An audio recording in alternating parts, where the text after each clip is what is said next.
सुप्रभात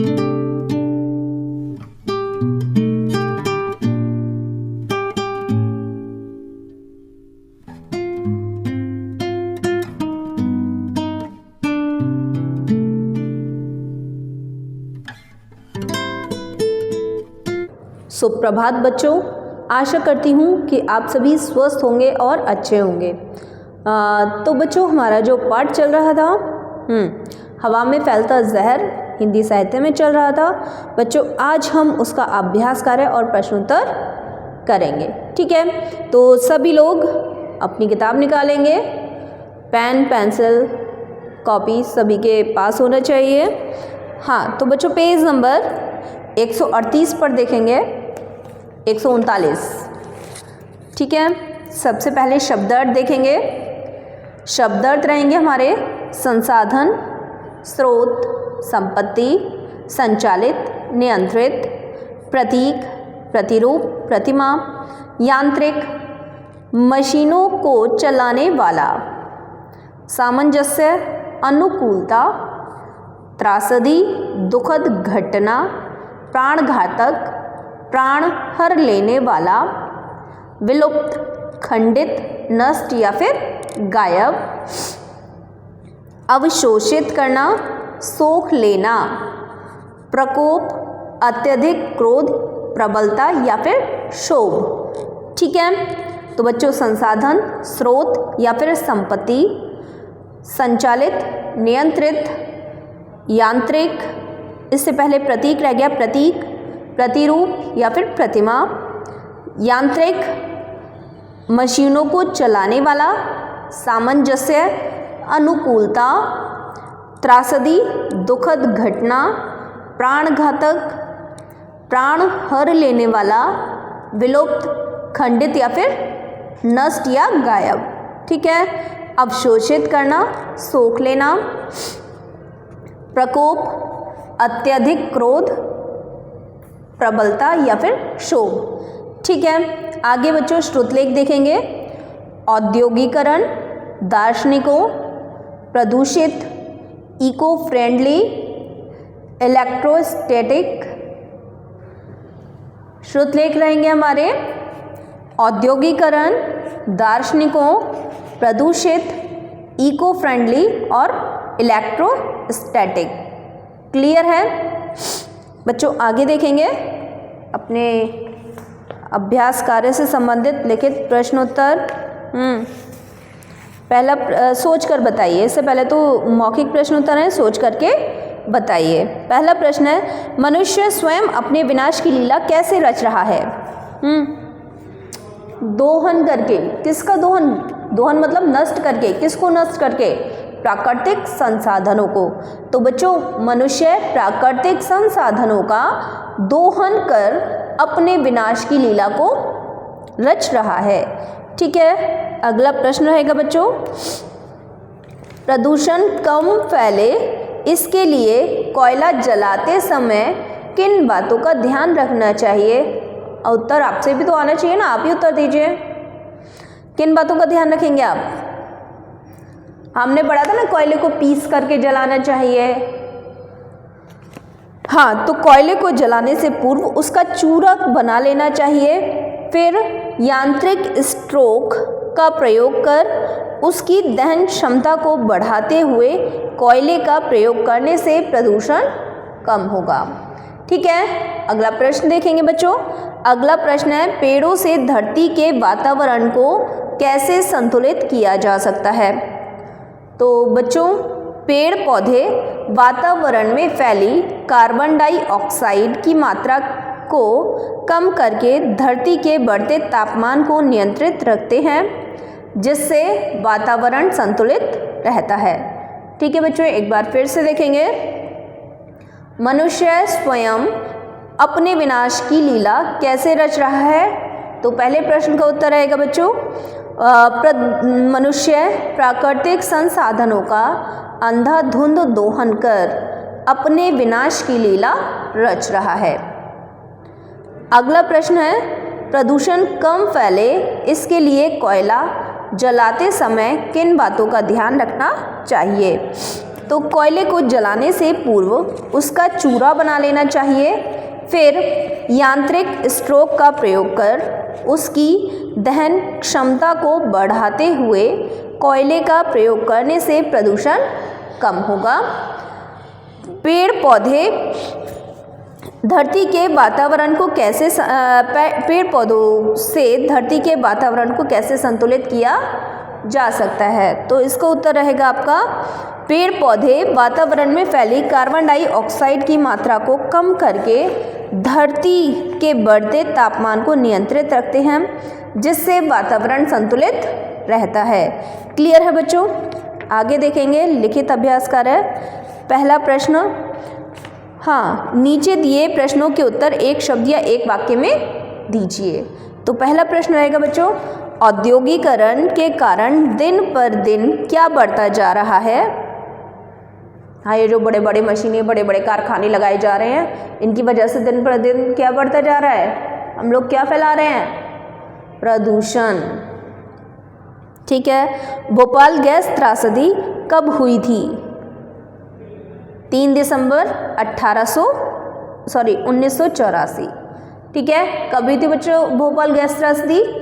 3 दिसंबर 1984 को। क्लियर है? एक वयस्क मनुष्य प्रतिदिन कितनी वायु का आदान प्रदान करता है? अभी वो खाना कितना खाता है? 1.5 किलो। पानी कितना पीता है? लगभग 3.5 लीटर। और वायु का आदान प्रदान कितने लीटर करता है भाई वो? 15 किलोग्राम। बिल्कुल सही उत्तर है। कितनी पूरे दिन भर में कितनी वायु का आदान प्रदान करता है बच्चों? 15 किलोग्राम। आगे, धरती के वातावरण को संतुलित रखने के लिए क्या लगाए जाने चाहिए? हाँ बच्चों, ये तो आप 5th क्लास के बच्चे से पूछोगे तब भी उसका आंसर आ जाएगा। क्या लगाने चाहिए? वृक्ष, पेड़ पौधे। ठीक है ना? तो एक बार फिर से देखिए एक्सरसाइज। औद्योगिकरण के कारण दिन पर दिन क्या बढ़ता जा रहा है? प्रदूषण। भोपाल गैस त्रासदी कब हुई थी? 3 दिसंबर 1984 में। एक वयस्क मनुष्य प्रतिदिन कितनी वायु का आदान प्रदान करता है? 15 किलोग्राम। धरती के वातावरण को संतुलित करने के लिए क्या लगाए जाने चाहिए?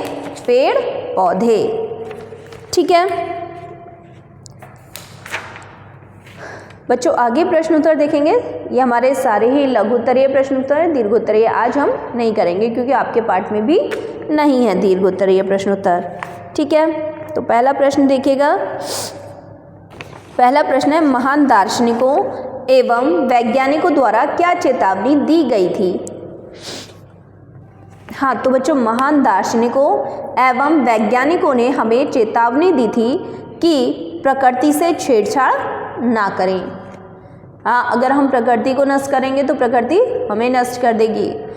तो बच्चों क्या चेतावनी दी थी? महान दार्शनिकों एवं वैज्ञानिकों ने हमें चेतावनी दी थी कि प्रकृति से छेड़छाड़ ना करें। ठीक है, अगला प्रश्न देखेंगे। औद्योगिकरण को वायु प्रदूषण का प्रमुख कारण क्यों माना जाता है? औद्योगिकरण के कारण ही अधिक मात्रा में उद्योगों की चिमनियों से विषैला धुआं रिस कर वायुमंडल की वायु को प्रदूषित करता जा रहा है। बच्चों प्रश्न हमारा, औद्योगिकरण को वायु प्रदूषण का प्रमुख कारण क्यों माना जाता है? तो औद्योगिकरण के कारण ही अधिक मात्रा में उद्योगों की चिमनियों से विषैला धुआं रिस कर वायुमंडल की वायु को प्रदूषित करता जा रहा है। ठीक है, आगे प्रश्न बच्चों, भोपाल गैस कांड से लोगों के जीवन पर क्या प्रभाव पड़ा? हाँ, तो इसका उत्तर देखेंगे बच्चों। हाँ, भोपाल गैस कांड ने 4000 निवासियों को, कितने? 4000 निवासियों को मौत की नींद सुला दिया और जो लोग मरने से बच गए वे या तो गंभीर बीमारियों का शिकार हो गए या फिर अंधे व अपंग होकर जिंदगी भर उस त्रासदी को झेलते रहे। ठीक है, भोपाल गैस कांड ने 4000 निवासियों को मौत की नींद सुला दिया और जो लोग मरने से बच गए वे या तो गंभीर बीमारियों का शिकार हो गए या फिर अंधे व अपंग होकर जिंदगी भर उस त्रासदी को झेलते रहे। बच्चों अगला प्रश्न देखेंगे, चिमनियों का धुआं कहाँ गायब हो जाता है और हमें किस प्रकार हानि पहुंचाता है। तो बच्चों चिमनियों का धुआं वास्तव में गायब नहीं होता बल्कि हमारे वायुमंडल में फैलकर उसे प्रदूषित करता है। क्या करता है बच्चों?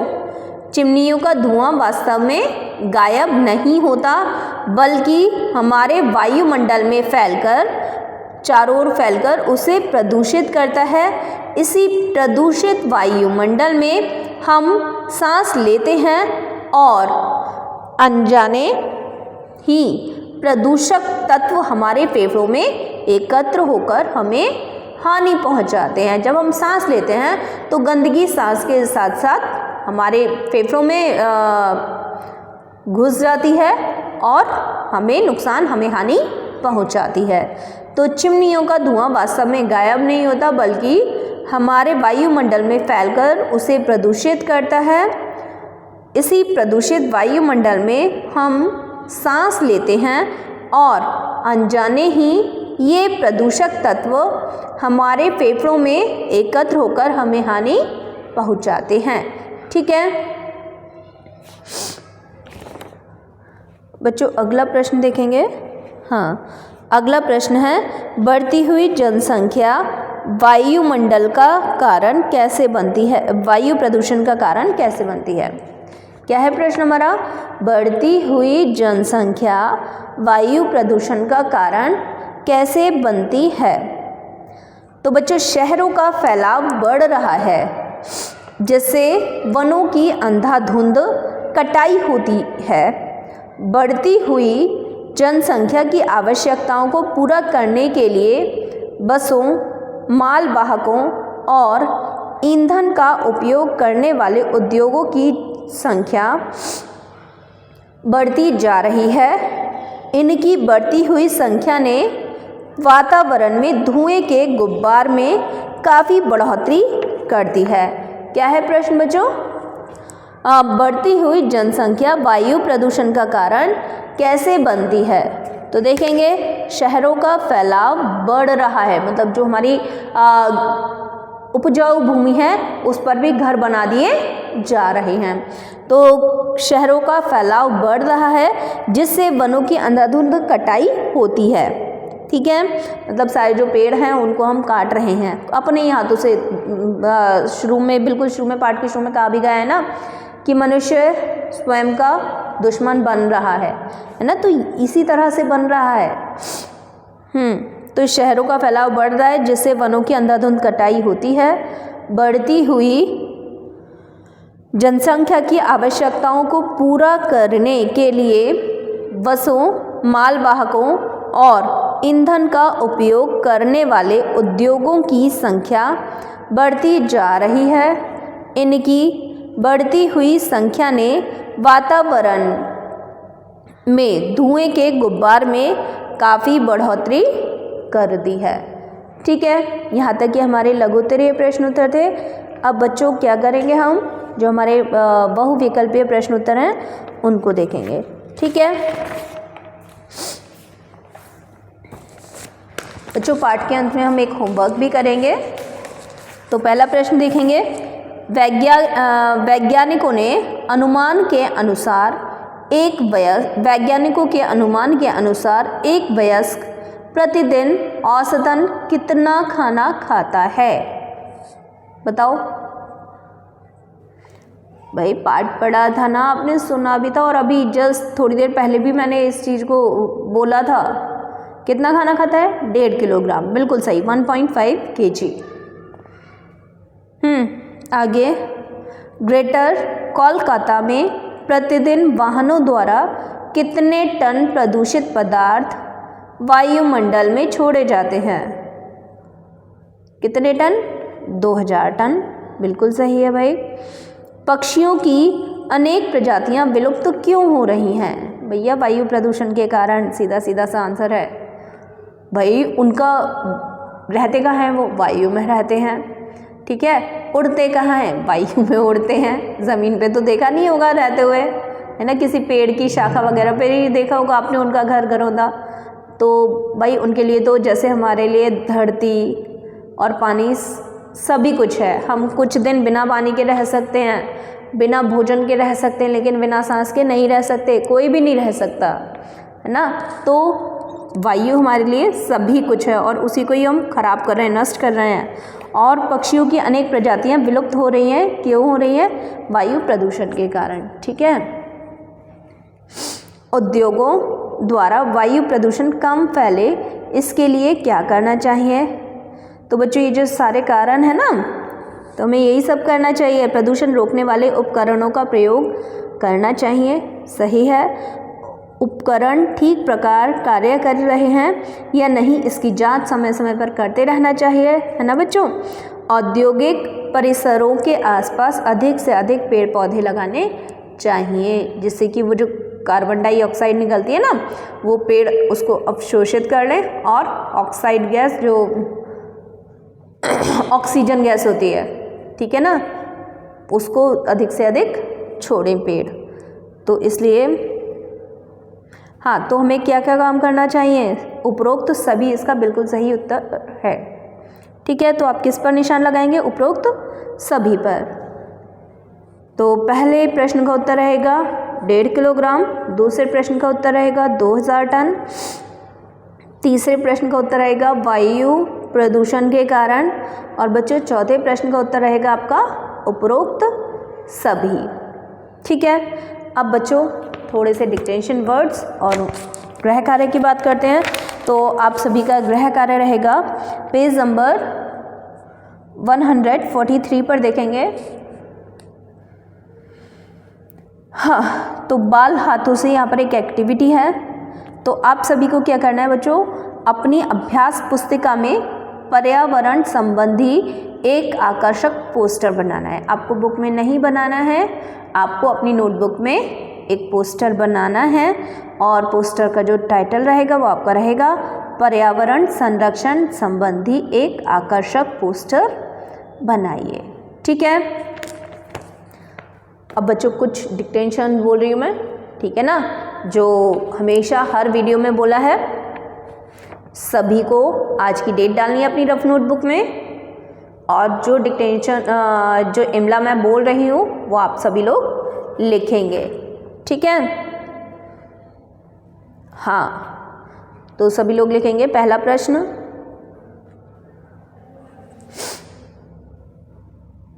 शुरू करें। महान दार्शनिकों एवं वैज्ञानिकों ने हमें चेतावनी दी थी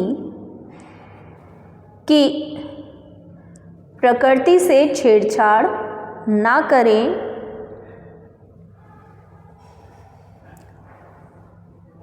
अगला प्रश्न, औद्योगिकरण को वायु प्रदूषण का प्रमुख कारण क्यों माना जाता है?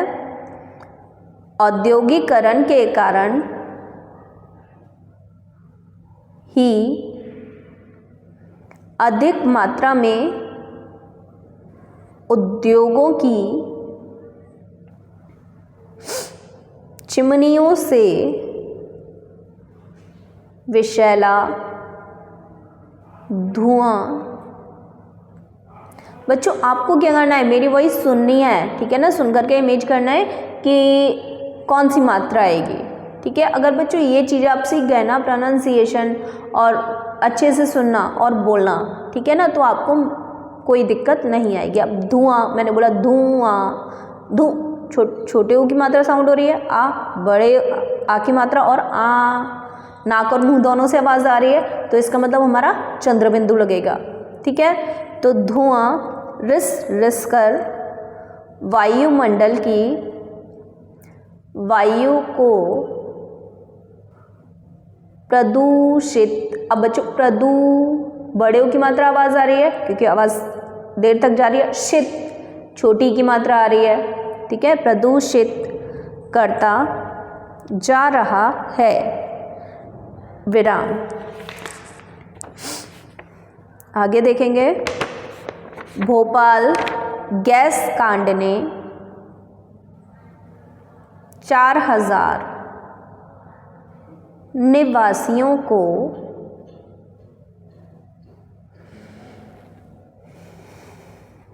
मौत की नींद सुला छोटियों की मात्रा आवाज़ आ रही है ना, दिया और जो लोग मरने से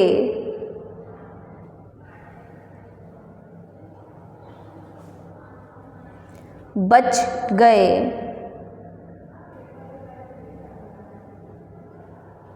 वे या तो गंभीर बीमारियों का शिकार हो गए या फिर अंधे व अपंग होकर जिंदगी भर उस त्रासदी को झेलते रहे। ठीक है बच्चों, यहाँ पर हम अपने पाठ को विराम देते हैं। अब बच्चों हम अगली क्लास में मिलेंगे अगले पाठ के साथ। तब तक के लिए आपका दिन मंगलमय हो। धन्यवाद।